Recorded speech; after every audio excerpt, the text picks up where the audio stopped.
Olá, boa noite nesse domingo.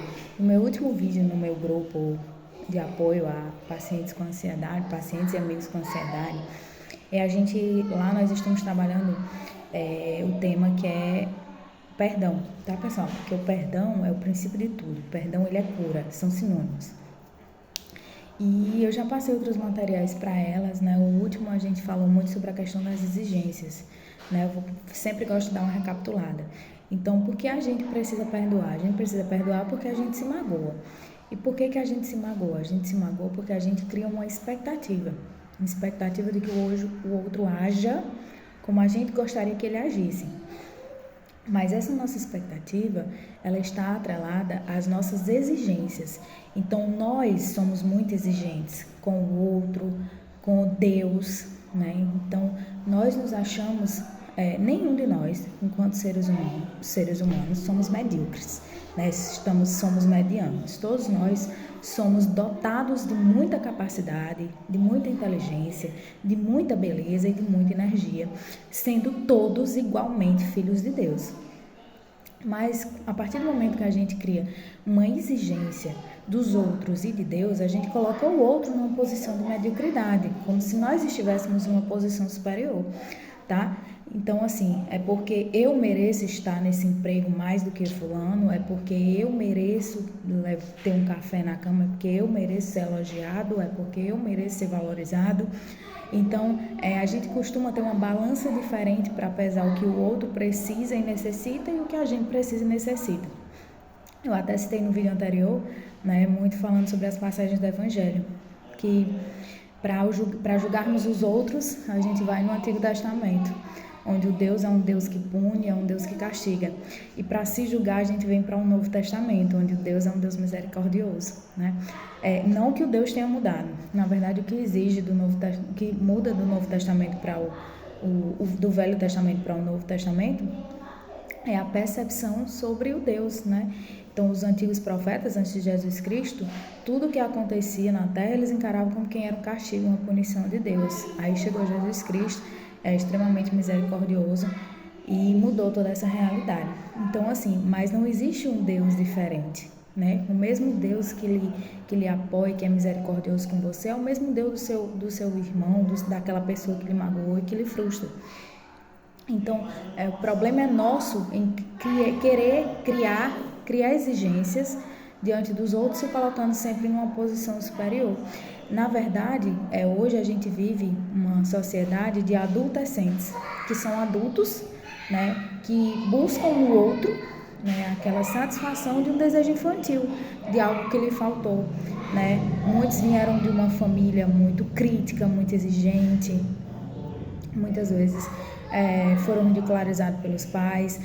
Muitas famílias estabelecem rótulos, fixam rótulos, e isso não é bom. Por exemplo, ele é o inteligente da família. Mesmo que seja um rótulo bom, ele é o inteligente da família, ela é a doce da família, ela é a princesa da família. Só lembrando aqui que quando eu falo isso, nunca, jamais é querendo culpar ou colocar a culpa nos nossos pais. Eles deram o melhor que eles puderam, com a bagagem que eles vinham carregando também. Mas qual é o nosso dever enquanto filhos?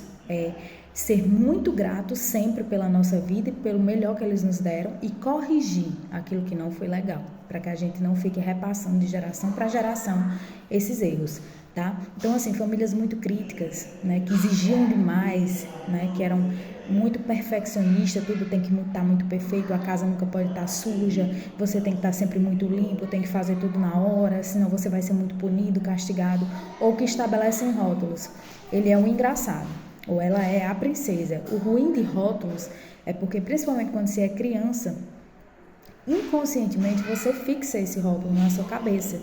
E você cresce não conseguindo destravar, sair daquele rótulo. Então, quando você escuta que é burro, você cresce e de uma maneira inconsciente, você permanece achando que é burro para não trair aquilo que a sua família colocou de rótulo em você. Então, você tem total capacidade de crescer, de evoluir, mas como sua família lhe rotulou como burro, você vive como se não, inconscientemente não querendo trair a sua família. E na maioria das vezes, até repetindo um padrão, né? Muitas vezes você ouviu esse rótulo porque um dos seus pais também ouviu e provavelmente seu pai ou sua mãe que ouviu isso e passou para você também não conseguiu decolar e não conseguiu ir mais longe, justamente porque também já vem carregando esse rótulo. Então a gente precisa quebrar isso se a gente quiser evoluir e corrigir essas falhas que a gente observa. Então família é isso, para ser grata sempre, mas corrigir aquilo que não foi legal. Tá certo? E a gente vai levando isso também para os nossos relacionamentos, né? Então, assim, nos relacionamentos a gente vê muita briga, muito atrito, muitos rompimentos, também por essa criação de expectativa em cima do outro. Então, eu vejo e projeto no outro a minha mãe, eu quero que ela faça tudo para mim, que ela viva para me servir. Ou eu projeto no outro meu pai e eu quero que ele faça carinho em mim, que ele viva me elogiando, que ele viva me mimando. E aí é onde vem o atrito. Porque eu tenho que compreender que eu tenho que ser uma pessoa plena sozinha primeiro, né? Madura o suficiente para lidar com as minhas expectativas e frustrações, sem exigir que o outro, em hipótese nenhuma, venha satisfazer um problema que é meu, tá?